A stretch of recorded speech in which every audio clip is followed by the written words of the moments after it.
What is going on, peasants? My name is JB, and it's Patch Notes season once again. With SHACKLE being released tonight, as I am recording this at about 1 a.m. rather, CST. So time convert that if you want to. I'm going to be live streaming SHACKLE release. It's going to be a good time. But we're also getting a balance update, which I am very glad that they are starting to do these with every release and not just leaving the game without a balance patch for so long like they did. What was it, 2 seasons ago now? Either way.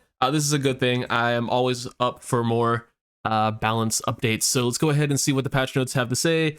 We know a little bit about what is coming, but we don't know exactly, and we don't know, well, all of it technically, but it's in game now. So let's go ahead and find out. So details: MEW has been nerfed. Let's go. Has had a special attack decreased. Lovely.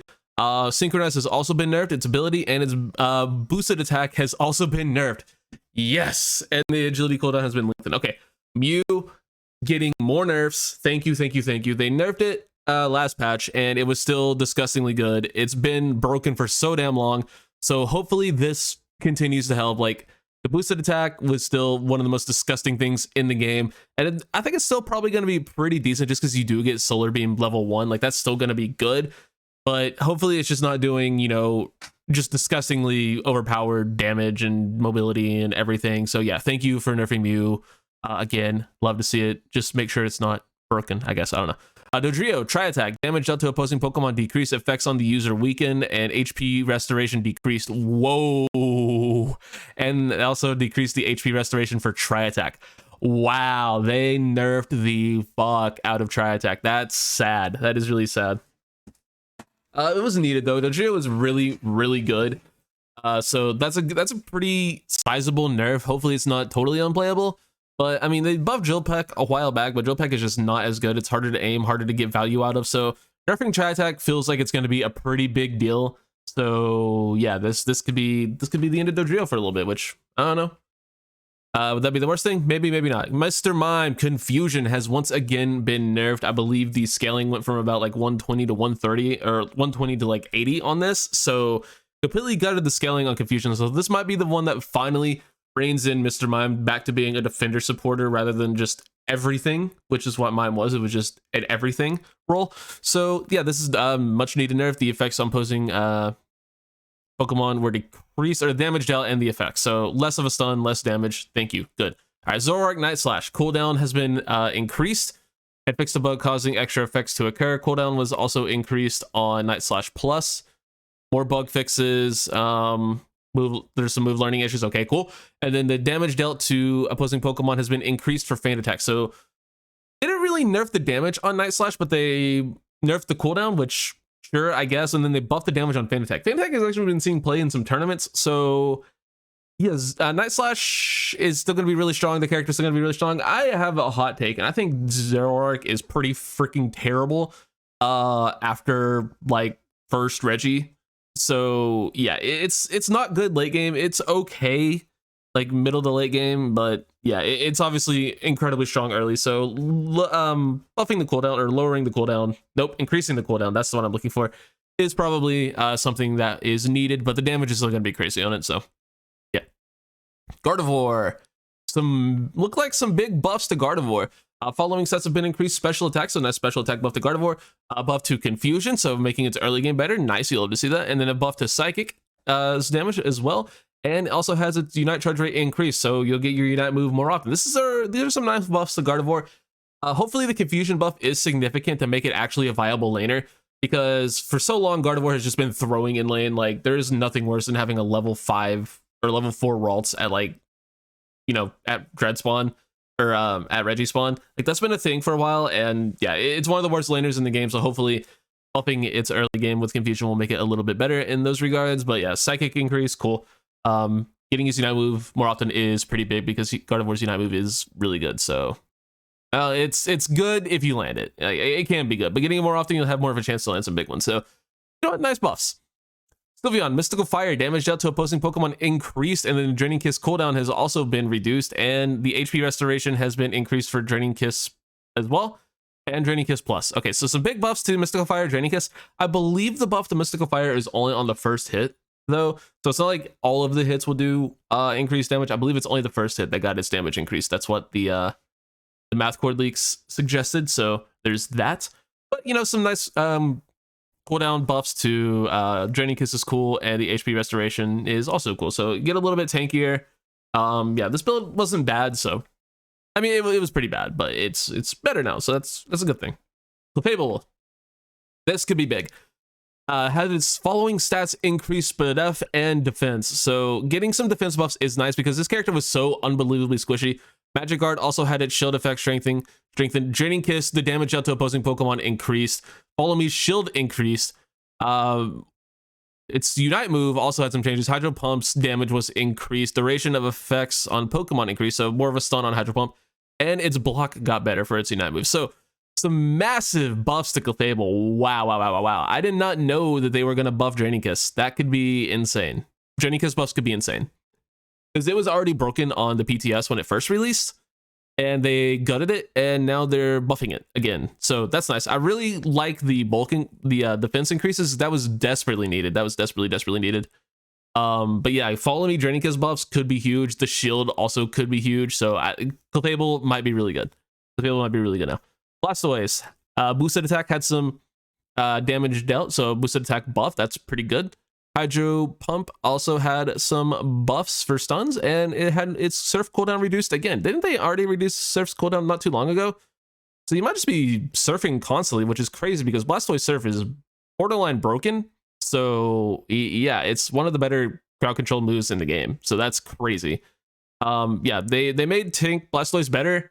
And yeah, made its early game and just all in all game a little bit better with its boosted. So Blastoise, Defender Blastoise might be a real thing. Might be a very real thing. Slowbro had some what? Why? Slowbro was not bad. Slowbro was already one of the tankiest Pokemon in the game, and you buff both of its defenses. Why?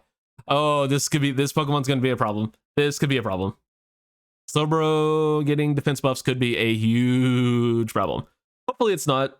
Hopefully they're not massive, but it didn't need it in my opinion. It was just, I don't know, it got pushed down the meta because so many special attackers, so many range things were taking over, and Slowbro kind of struggles with range. Well, some of those range things got massive nerfs, like Mime and MEW got some massive nerfs. So now you're just telling me Slowbro got a defense buff for no reason, and Telekinesis got its cooldown reduced. That's pretty cool. Like, Telekinesis doesn't really see a ton of play, but it's a move that can have a ton of value. Just being able to take a carry out of a fight for a couple seconds could be very big. So that's a nice little buff. Aegislash had its boosted attack. The following has been adjusted for the move damage. Don't know if it's a buff or a nerf, but some stuff there for Aegislash's boosted. Its Unite move has also been adjusted. Again, don't know if it's a buff or a nerf. Hopefully the Unite move is a buff because its Unite move sucks. Aegislash Unite move is terrible. But hopefully also its boosteds were a buff because, well, they kind of gutted them recently. So I don't know. I'm a big fan of Aegislash, so maybe they make it a little bit better. I don't know. And then Duraludon. They had Dragon Pulse got something done to it. Hopefully that's a nerf because Dragon Pulse is already really good. Hopefully they nerf Dragon Pulse. There were rumors that they were going to destroy Duraludon, but it looks like they only nerfed Dragon Pulse, which, again, hopefully that is a nerf. Hopefully they didn't buff Dragon Pulse, because if they buffed Dragon Pulse and Duraludon was already a menace, well, it wasn't really a menace. Duraludon's really good. It was really good. If they buff Dragon Pulse, it's going to be even better. And then, yeah, here's the thing. Here's the big one. So Baltoy had some appearance changes. Citrus berries look different. But Rayquaza, yeah, they buffed Rayquaza. They gave it more HP, they gave it more damage, and they made it shield better and the scoring faster with its shield. So they buffed the hell out of Rayquaza. It's really iffy for me. It's a thing that I'm 50-50 on. So my problem with it is obviously it's going to be a lot harder to make counter pushes if you do lose Rayquaza. The thing is, though, I've been having a lot of games recently where when my team is pushing to score, we're just getting ran over even with the Rayquaza shield. So I've had several games in mid to high masters. I teeter in and out of, you know, top 10K world rankings. So yeah, I've had a lot of games in that range where Rayquaza shield oftentimes becomes irrelevant. Now, it could prove to be an issue where you just can't do anything about the shield anymore, and no matter what, and you just lose. So that could be a bad thing, and it could also be just a little bit of a helpful thing. I don't know. It's 50-50 for me. I do think it's not entirely a good thing. I don't think they needed to raise the scoring speed at all. That was a brain dead decision. But the shield, I don't know. Like, obviously the shield is whatever, but the big thing is the scoring speed. That was stupid. They didn't need to do that. But I do think the shield buff is at least a little bit justified. That's my take on it. But yeah, the scoring speed is stupid. I will admit that at the very least. So yeah, some very interesting changes. I'm a little bit iffy on the winners and losers though. I think Clefable's going to be a big winner. Some of these stuff, like, it's just going to remain to be seen. Like, are Gardevoir and Sylveon going to be meta now? I don't think so, just because their kits aren't that great anyway. It's just going to be how strong is Mystical Fire really, and like Gardevoir's Unite move could still get walked out of by X speed, any full heal, any unstoppable. So how much is that change really going to matter? I don't know. I think Clefable's going to be a big winner. I think honestly Zoroark might even be a big winner because Feint Attack just got better and it didn't need to. Mime's a loser, Dodrio's a loser, Mew's a loser. Like, these three getting nerfed is huge. So yeah, a lot of top of the meta stuff did get messed around with, but I don't like Venusaur is still going to be insane. I think Blissey and stuff like that are still going to be good. I think a lot of all-arounders are still going to be really good. So I don't know how much this changes things. Like, I don't know how much Sylveon and Gardevoir really change the overall state of the game. I guess we'll see. Maybe. I think Sylveon has a chance to be really good. I think Clefable's going to be support, like, maybe support 2 behind Blissey. Maybe Clefable's the best support in the game now if its shields and are enough and its defense buffs are enough. Like, maybe Clefable is the best support in the game now. Blastoise and Slowbro, I think these two are going to be pretty big winners in terms of defenders. They keep buffing defenders without just giving us a new one, so I don't know. There's something to look into there. But yeah, overall, pretty weird patch. I think the biggest change is going to be Rayquaza, obviously. Yeah, that's really all I got. You know, shout out to Mew and Mime getting a little bit gutted. That's something I'm happy with. And yeah, that's really all I got to say for this one. Hopefully you guys enjoyed, and I'll see you guys later tonight. Gonna be playing some Sableye, gonna be hanging out, having a grand old time. See you there. Thanks for watching. Peace.